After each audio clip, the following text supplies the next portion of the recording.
Buena gente, ¿cómo están? Acá les habla Eloy. Vamos a estar resolviendo ahora un ejercicio de un parcial del año 2020. Este caso particular es el punto 3. Elegí este ejercicio porque es un ejercicio bastante completo, la verdad, porque es un ejercicio en el que vamos a trabajar tanto con dinámica rotacional como con dinámica translacional, ¿sí? Fíjense que nos da una polea compuesta, o sea, es básicamente un cilindro, ¿sí?, de radio R1, que es el más chico, que está como contenido dentro de un cilindro de radio mayor, R2. ¿Sí? Estas dos, digamos, en este ejercicio nos dan los radios, nos da el momento de inercia de la figura, del objeto compuesto, de la polea está compuesta, ¿sí? Y además nos dan los datos de las masas, la masa del bloque 1 y la masa del bloque 2. Y además nos dice que se supone que la polea gira en el sentido horario, de modo que el bloque 1 baja, o sea, desciende básicamente, mientras que el bloque 2 por su lado va a tener que ascender por ese plano inclinado. Entonces nos pide la aceleración de ambos bloques como inciso A. Bien, para eso vamos a trabajar con la parte de la dinámica translacional primero.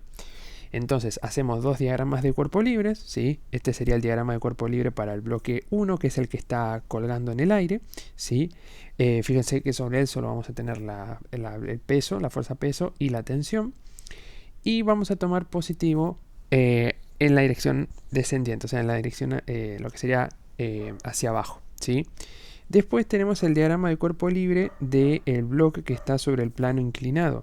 Está bien, en este caso vamos a tener más fuerzas que tener en cuenta a la hora del planteo, como por ejemplo la tensión de la soga, ¿sí?, la normal del bloque debido a que está apoyado sobre el plano inclinado.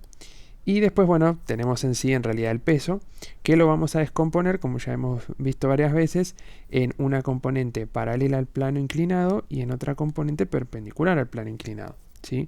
En este caso estamos tomando positivo en la dirección perpendicular hacia arriba del plano inclinado y en la dirección paralela, en este caso sentido ascendente del plano inclinado, ¿sí? Acá con este pequeño esquemita les muestro, ¿sí?, por qué es que el ángulo que está entre el peso y su componente perpendicular al plano inclinado es efectivamente θ, ¿sí? Fíjense que eso se debe a que estas serían las componentes, o sea, acá hicimos como el dibujo de las fuerzas, ¿sí? Y fíjense que debido a que este ángulo es de 90 grados y este de acá tiene que ser θ, fíjense que este que está en rojo acá debería ser 90 menos θ. Entonces, como este ángulo de acá, ¿sí?, fíjense que es un ángulo recto, entonces se supone que la suma de estos dos debería darme θ. Entonces por eso es que este de acá termina siendo θ. Bien, después de eso vamos a aplicar la segunda ley de Newton a cada bloque respectivamente, ¿sí? Fíjense que si trabajamos con el bloque 1, en este caso no va a hacer falta ninguna descomposición en componentes de la fuerza neta. Entonces fíjense que habíamos dicho que tomamos positivo hacia abajo, entonces nos queda el peso, que sería m1 por g, menos la tensión 1, y todo eso es igual a la masa 1 por la aceleración 1. De acá lo que les recomiendo es despejar la tensión 1, que después, más adelante, la vamos a utilizar, y a eso es lo que llamamos la ecuación 1. O sea, la tensión 1 es m1 por g menos m1 por a1, ¿sí? Ahora, hacemos lo mismo, pero vamos a trabajar para el bloque 2, que es el que está sobre el plano inclinado. Acá vamos a tener que trabajar por separado en la componente paralela al plano inclinado, que es la que llamaríamos como la x', y la perpendicular al plano inclinado, que sería la que llamamos y'. ¿Está bien? Entonces, fíjense que si trabajamos en la componente paralela al plano del, digamos, paralela al plano inclinado, nos va a quedar la tensión 2, fíjense que todo esto lo estamos armando a partir del diagrama cuerpo libre. Si tomamos positivo en el sentido ascendente del plano inclinado, nos va a quedar la tensión 2 menos la componente x' del peso, también la componente paralela al plano inclinado. Esa componente nos quedaría como m2 por g por el seno de θ, ¿sí? Y esto es igual a la masa 2 por la aceleración 2. De acá hacemos lo mismo que hicimos en la de arriba, despejemos la tensión 2. Y a esa ecuación la vamos a llamar la ecuación número 2. ¿Sí? Fíjense que nos quedó que T2 es igual a m2 por a2 más m2 por g por el seno de θ. Ahora, si trabajamos en la componente perpendicular al plano inclinado, fíjense cómo digamos que como en muchas otras ocasiones, ¿sí? Acá tenemos que esta ecuación está igualada al vector nulo. Esto se debe a que el bloque 2 sobre el plano inclinado en la dirección perpendicular al mismo, ¿sí? Está en equilibrio, ¿sí? Es decir, que su aceleración vale 0. Entonces, eso nos permite decir que la suma de fuerzas en la componente perpendicular al plano inclinado es igual al vector nulo. Recuerden, esto se debe a que el bloque no salta ni se hunde en el plano inclinado, simplemente en esa dirección está en equilibrio. ¿Está bien? Entonces, de acá sacamos que la normal 2 menos la componente y' del peso es igual a 0. O sea que la normal 2 termina siendo igual a m2 por g por el coseno de θ. ¿Sí? Bien. Ahora vamos a trabajar con la dinámica rotacional, ¿sí? Recuerden que después estas dos ecuaciones que marcamos como 1 y 2 anteriormente las vamos a terminar usando para la ecuación que saquemos de la dinámica rotacional, ¿sí? Fíjense que como el ejercicio nos decía que la polea giraba en sentido horario, ¿sí? O sea, el bloque 1 era el que bajaba, vamos a tomar positivo justamente en el sentido de giro que sería el horario, ¿sí? Fíjense que si tomamos como positivo el sentido de giro horario, vamos a estar tomando en lo que sería el sentido entrante a la pantalla como el positivo. O sea, cualquier torque que produzca que nuestra polea rote en sentido horario va a tener, en este caso, que ver con un torque que estaría como entrando a la hoja, ¿sí? O sea, si el eje Z es el eje que sale de la hoja, ¿sí? Lo que sería digamos, el eje Z en la dirección en el sentido positivo, fíjense que eso les estaría quedando con el versor K. ¿Sí? El versor sería el que apunta en esa dirección y sentido. Entonces, fíjense que para eso nosotros vamos a definir un versor K', como diciendo que vamos a tomar el positivo en el sentido entrante a la hoja, ¿sí? O sea, lo que sería el tercer eje, que nosotros lo veríamos como entrante en la hoja, ¿sí? Entonces, como tomamos positivo en este sentido porque somos consistentes con las elecciones anteriores. O sea, si nosotros dijimos que el bloque 1 iba a bajar y el bloque 2 iba a subir, la polea tiene que girar en sentido horario, que además es lo que nos dice el propio ejercicio, ¿sí? Ahora bien, es importante entender que esta polea compuesta no es que gira, no es que la tensión 1 hace que la polea, esta que es la rosita, que es la más interna, gire para un lado, ¿sí? Y después la tensión 2 hace que la polea más grande, la roja, gire hacia el otro. Esto rota como un todo, ¿sí? Esto rota como si fuera un cuerpo, digamos, como si fuera un único cilindro de radio R2, pero teniendo la salvedad de que las tensiones actúan en diferentes puntos, no en los bordes, no en el borde, digamos, no en la polea roja. En este caso solo la tensión 2 estaría actuando como sobre la polea roja, pero sobre la polea rosa estamos teniendo justamente la tensión 1 que va a producir un torque, ¿sí? Entonces es importante entender que esta polea va a girar como si fuera un todo, no es que va a girar un cilindro, o sea, no es que la polea interna gira por un lado y la polea externa gira para el otro. Esto va a girar como un todo, pero con un torque que va a dominar al otro, ¿sí? O sea, esto va a terminar girando en sentido horario o antihorario, ¿sí? Pero es importante entender que este sistema se mueve como un todo, ¿sí? No es, como les mencionaba antes, que se mueve una polea y la otra se mueve para el otro. ¿Está bien? Entonces, planteamos la sumatoria de torques externos alrededor del eje O, que es el eje que pasa por el centro de masas o por el centro geométrico de las poleas, ¿sí? Entonces, eso es igual a I por alfa. Fíjense que en este caso tenemos dos torques, el torque producido por la tensión 1 y el torque producido por la tensión 2, ¿sí? Todo esto es igual a I por alfa. Ahora bien, utilizando la regla de la mano derecha, fíjense que el torque 1, ¿sí? Recuerden, el dedo índice apuntaría en la dirección de R y el dedo medio en la dirección de la fuerza. Entonces, si vemos el torque de la tensión 1, tendríamos el R1 hacia la derecha, ese sería con el dedo índice. Con el dedo medio tendríamos que apuntar hacia abajo. Entonces, si se fijan, el torque que nos lo estaría dando el dedo gordo estaría como entrando en la pantalla. Y si tratan de unir el dedo índice con el dedo medio, les va a dar el sentido de giro, que es justamente el sentido horario, que es el que nosotros tomamos como positivo. ¿Sí? Fíjense que, disculpen, acá lo pusimos. Eso. El sentido de giro horario es el positivo.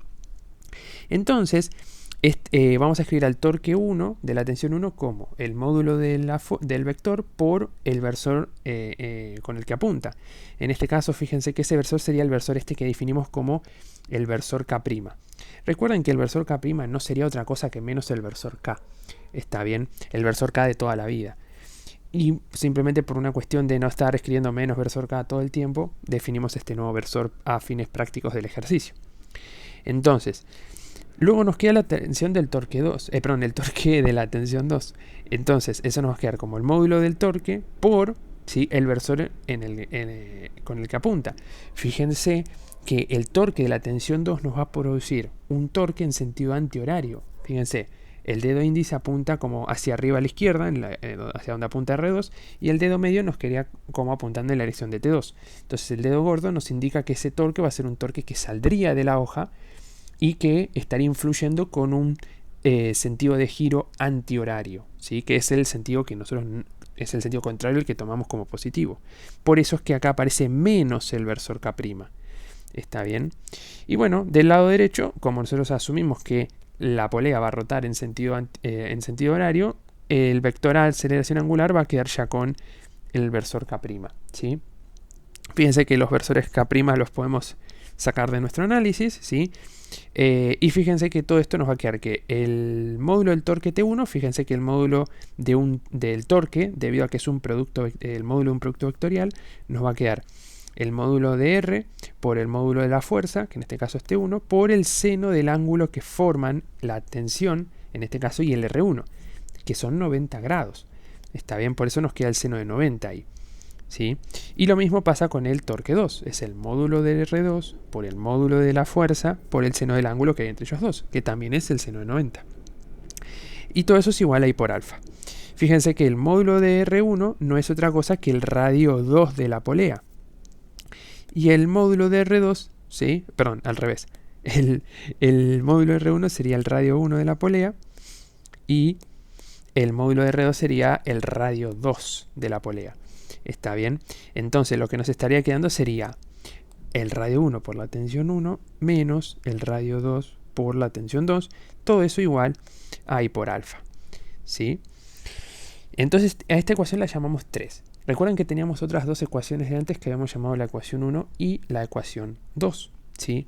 Entonces lo que vamos a hacer acá, ¿sí?, es juntar esas ecuaciones, pero teniendo cuidado con un detalle bastante importante. Recordemos que en el enunciado, ¿sí?, nos decían, vamos a ver el enunciado, ¿sí?, tenemos que hacer una suposición. Tenemos que suponer, ¿sí?, en este caso el enunciado no lo dice, pero es importante, tenemos que suponer que las sogas no deslizan sobre las poleas. O sea, la soga que conecta al bloque 1 con su polea de radio 1 no deslice y lo mismo pase con la otra, ¿sí? Entonces, para que eso, ¿por qué lo vamos a suponer? Porque si las sogas no deslizan sobre las poleas, vamos a poder usar que la aceleración tangencial, ¿sí?, de una partícula colocada en el borde de la polea va a tener la misma aceleración tangencial, hablando siempre, que la aceleración del bloque que está colgado conectado por esa soga. ¿Está bien? Es decir, el hecho de que las sogas no deslicen sobre las poleas es lo que a nosotros nos permite utilizar que la aceleración del bloque 1 va a ser igual al radio 1 de la polea, que es con la que está conectada el bloque 1, por alfa, que es la aceleración angular de la polea compuesta. ¿Está bien? Fíjense que acá no tenemos alfa 1 y alfa 2, es alfa. La polea compuesta gira como un todo. Y bueno, lo mismo nos va a pasar con la aceleración del bloque 2. La aceleración del bloque 2 debe ser igual a R2 por alfa, donde R2 es el radio de la polea que conecta al bloque 2 con la polea de radio R2. Bien, entonces ahora ya una vez que tenemos todas esas ecuaciones, esto ya es un arreglo de ecuaciones, un sistema de ecuaciones que tenemos que resolver. Yo lo que les propongo acá es agarrar a la ecuación número 3, que es la que dedujimos hace un ratito, y reemplazamos allí las ecuaciones 1 y 2. ¿Sí? Fíjense, esta era la ecuación 3, ¿está bien? Entonces vamos a reemplazar lo que sería la tensión 1, que la despejamos de la ecuación 1, y la tensión 2, que es la que despejamos de la ecuación 2. ¿Sí? Fíjense que acá esto que está en rojito sería T1, y esto que está en azul sería lo que vale T2. ¿Está bien? Entonces, lo que podemos hacer acá, fíjense que hacemos la distributiva con el R1, y con el R2 respectivamente, ¿sí? Entonces, nos van a quedar estos términos, ¿sí? Nos van a quedar estos términos, ¿sí? Como este término, este, ¿sí? Entonces, lo que vamos a hacer acá es usar asterisco. Asterisco serían las relaciones que dedujimos suponiendo que las sogas no deslizan sobre las poleas. Es decir, donde dice A1 y donde dice A2, vamos a estar reemplazando eso por R1 por alfa en el caso de A1 y R2 por alfa en el caso de A2. Entonces, por eso es que pusimos acá en naranjita, en vez de A1 pusimos R1 por alfa y en vez de A2, R2 por alfa. ¿Sí? Entonces, estos dos términos, ¿sí? R1 por M1 por R1 por alfa y R2 por M2 por R2 por alfa, los vamos a pasar sumando para el lado derecho. ¿Sí? ¿Para qué? Para juntar todo lo que tiene aceleración angular de un solo lado y todo lo que no, dejarlo del lado izquierdo. ¿Sí? Fíjense que acá volvemos a copiar lo mismo, ¿sí? Lo mismo que estaba en la otra hoja, pero fíjense que ahora lo que hacemos es, una vez que pases el R1 por M1 por R1 por alfa, que bueno, esto sería lo mismo que decir R1 cuadrado por alfa por M1. Y este otro de acá, vamos a escribirlo mejor, sería R1 cuadrado por M1 por alfa. Y este sería R2 cuadrado por M2 por alfa. Entonces fíjense que cuando los pasemos para el lado derecho sumando, vamos a hacer un factor común alfa. Entonces nos va a quedar R1 cuadrado por M1 más R2 cuadrado por M2 más el momento de inercia. Este momento de inercia viene porque estamos sacando factor común del lado derecho con alfa, ¿sí? Recuerden que el momento de inercia, el valor numérico, ya lo teníamos de antemano. Algo que puede suceder en algunos de estos ejercicios es que por ahí el momento de inercia nos dé la expresión del momento de inercia en términos de la masa y del radio, ¿sí? Pero bueno, en este caso nosotros ya tenemos el valor numérico de ese momento de inercia, ¿sí? O sea que ese sería un dato conocido. Entonces, por último, lo que hacemos es este paréntesis que tenemos acá multiplicando, se pasa dividiendo. Fíjense que del lado izquierdo también podríamos querer hacer un factor común g. Y al hacer todo eso nos queda la aceleración angular. Pero claro, uno dice, pero no, yo no quería la aceleración angular. Yo quería la aceleración de los bloques. Y fíjense qué interesante que es el hecho de que, en este caso, no solamente las tensiones son diferentes, recuerda que las tensiones son distintas porque tenemos una polea que ya no es de masa despreciable, ¿sí? Entonces las tensiones a ambos lados de ella no van a ser las mismas. Y a diferencia de los ejercicios clásicos de poleas también, con masa, de poleas con masa, las aceleraciones también son diferentes, ¿sí? La aceleración del bloque 1 y la aceleración del bloque 2 son distintas porque, primero, que están conectados por diferentes sogas, ¿sí? Y además por el hecho de que justamente, fíjense que la distancia, ¿sí? el radio de las poleas es diferente, ¿sí?